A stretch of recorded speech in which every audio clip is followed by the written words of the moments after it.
Tu as toujours voulu te promener avec la moitié du cadavre de ton papa, avoir de grandes oreilles et la peau bleue. En avant est fait pour toi. Ouais.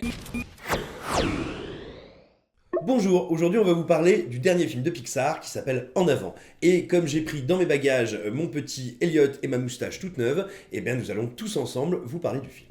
De quoi ça parle Elliot, En avant? De quoi ça parle? Eh bien, ça parle de la relation entre un adolescent de 16 ans et son grand frère de, je ne sais pas, 19, 20 ans, qui vont rechercher leur père. Pourquoi vont-ils chercher leur père? Eh bien, ça se passe dans un univers d'Heroic Fantasy où la magie a été oubliée et l'univers du coup ressemble au nôtre. Donc c'est pas du tout un univers d'Heroic Fantasy. Ça a été un univers d'Heroic Fantasy, mais qui tout simplement a vu ses personnages, ses elfes, ses centaures, c'est tout ce que vous voulez, découvrir la technologie et du coup laisser de côté petit à petit la dimension merveilleuse de leur univers. On va d'abord vous dire un petit peu quelles sont, parce que littéralement c'est une vraie critique à chaud, on sort du film. C'est quoi, toi, tes premières impressions quand tu sors d'en avant? Alors moi déjà, j'ai envie de te dire, j'ai aimé. J'ai l'impression de revoir ce que Pixar a pu faire toutes ces années, mais ils s'emparent d'un modèle auquel ils n'ont jamais vraiment touché, à part avec Brave, enfin Rebelle. Qui est en gros de l'heroic fantasy, avec des codes un peu de Disney. Parce qu'on a tendance ces dernières années à dire que Pixar ressemble vachement à Disney, c'est devenu juste un tampon en plus au début d'un film sans identité, mais je trouve que justement ils ont leur propre manière de raconter une histoire, de faire des récits qui ne seraient pas faits de la même manière si c'était chez Disney, ou chez DreamWorks ou autre. Je suis pas passionné par l'univers, je suis surtout pas fou de la direction artistique générale, on va dire, mais en revanche, je pense que c'est un des Pixar qui est le plus finement écrit en matière de personnages depuis longtemps, qui en gros pose des bases assez simples, hein, deux frères, un père qui n'est plus là depuis longtemps, et la volonté de réenchanter et son souvenir et le monde dans lequel ils sont. Mais on va dire, avec ces principes très très simples, le film ose aller très loin, et amène très loin ces personnages. Je trouve qu'il y a une manière de traiter ce qu'on pourrait appeler littéralement de la psychanalyse, parce qu'il y a plein de concepts de psychanalyse qui sont vraiment illustrés en métaphore dans le film. Carrément. Et je trouve ça vraiment super bien fait, très fort, très fin. Ce que je te propose peut-être, c'est peut-être qu'on justement on discute un peu, tu disais, on essayait de dire en quelques phrases, c'est un univers d'heroic fantasy, mais pas tout à fait. Justement, toi, qu'est-ce que tu penses de l'univers du film en général? Quand on me parle d'Heroic Fantasy, je pense au Seigneur des Anneaux, je pense à, je sais pas, Dark Crystal, Labyrinthe et d'autres récits qui sont vraiment ancrés dans un univers magique. Là, justement, on te dit, la magie n'existe plus, ça a été oublié. Il y a ça dans plein d'œuvres intéressantes, je sais pas, il y a Bonne Chasse de Love, Death and Robots qu'on aime bien. Ils s'attardent pas trop là-dessus, quoi. Ils disent, c'est dans un univers comme ça, c'est un prétexte en gros pour avoir des elfes, des gnomes, des trolls qui vont au lycée, qui vivent un peu comme nous. Et ça rend le truc sympa et ça permet des gags qui n'auraient pas pu exister dans un univers comme le nôtre.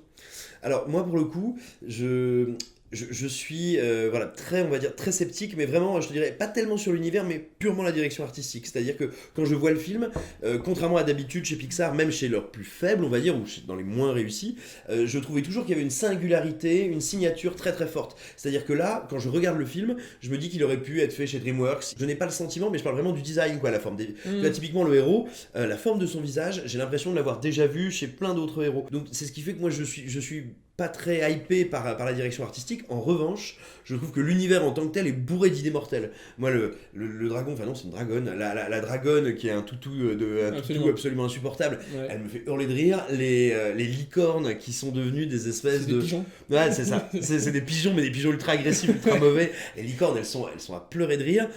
Les fées qui sont des espèces de Hells Angels queer, Ouais.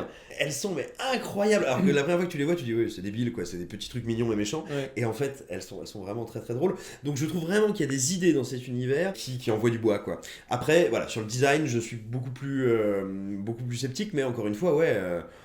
Dès que tu découvres une nouvelle variété, une nouvelle bébête, un nouveau groupe social, ils sont toujours marrants. La Mandracore. Manticore. La Manticore, oui, la Manticore. Mais la Manticore, elle est parfaite. Moi, la Manticore, je la trouve très très cool. Puis la voix d'Octavia Spencer aussi, elle va très bien. Et puis dans l'univers, il n'y a pas que forcément la DA qui va. Sur quoi je m'attarde, c'est aussi la lumière et les faux mouvements de caméra qui sont, je trouve, assez magnifiques. Enfin, vraiment, la lumière, tu vois qu'ils ont pensé. Chez Pixar, quand on sait comment ils bossent, des fois ils se mettent vraiment en condition de lumière comme c'est dans leur film, et c'est enfin vraiment c'est bossé, mais au millimètre près, même le moindre un feu de signalisation qui change de couleur, ça va péter un peu sur le visage des personnages, et ça nous dit ah bah c'est le feu est vert quoi. Ah, mais sur la photo, je suis entièrement d'accord avec toi. Comme tu as dit, elle est encore une fois, elle est super précise, super signifiante, vachement intelligente. Par contre, sur la mise en scène, autant il y a des séquences où je suis d'accord avec toi, il y a le feu, tu vois. Enfin, typiquement, on va pas du tout révéler ce qui contient, mais je trouve que le climax en termes de découpage, aussi bien pour sa dimension épique que pour sa dimension émotionnelle, est juste, le truc il est invincible, tu vois. Moi encore à ce moment-là, j'étais là, je suis un peu ému, mais ça va. Mais tu parles quoi, le climax. Ouais.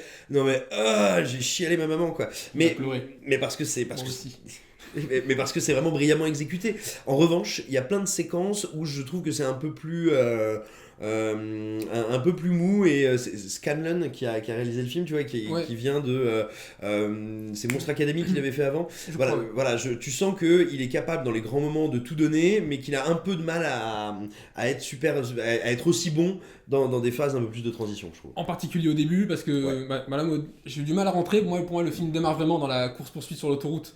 Tout à fait. Pour moi, en plus, ça devient absurde, tu sais, quand le frère qui est, je spoil un peu, il est rétréci, et puis il commence à grandir, et sa tête est énorme, et ça devient absurde. Et là, Pixar, ils aiment bien de plus en plus l'absurde, genre dans le voyage d'Arlo, quand ils ont pris de la drogue, des trucs, même à la fin. Le film le gère très bien, t'as raison. Ouais, c'est ça. Et puis, en fait, au début, si je rentrais pas dedans, c'est parce que, je m'identifiais pas à grand chose, il y a pas grand chose qui me faisait rire. Et les personnages, je commençais à les trouver touchants, vraiment quand ils commencent à être dans le feu de l'action, et qu'ils ont besoin de s'enfuir d'un endroit ou d'aller vraiment quelque part. Voilà. Puis de se dépasser en général, parce que c'est ça le film, c'est toujours mettre ces deux personnages face à des situations qui exigent d'eux de sortir un peu d'eux-mêmes. Et bah d'ailleurs, tu vois, ça nous amène naturellement à parler des personnages, parce que concrètement, c'est le grand point fort du film, c'est vraiment son cœur. Et alors toi, justement... Que peux-tu nous dire sur les personnages d'en avant ? Eh bien, moi, je m'identifie beaucoup en fait au personnage principal, qui est doublé par Tom Holland.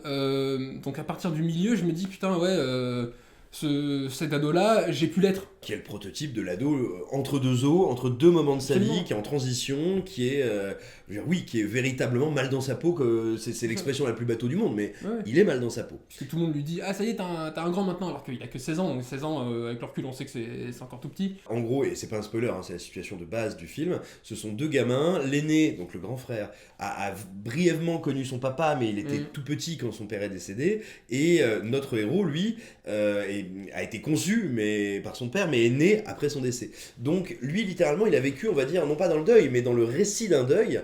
Et là, notre ami est en train de vérifier que les niveaux de son sont bien. Ah mais t'inquiète, je crois sur toi, comme ça on me voit pas quand je fais ça, t'inquiète. Ah bah, c'est incroyable. Non, et donc voilà, notre héros, lui, vit dans une situation qui est un peu particulière, c'est-à-dire qu'il ne vit pas dans le deuil, il vit dans le récit d'un deuil. On lui a dit qu'il n'avait pas de papa, on lui a dit que son papa était mort, mais lui ne l'a jamais connu, donc il n'a pas expérimenté, il n'a pas eu l'épreuve de la disparition.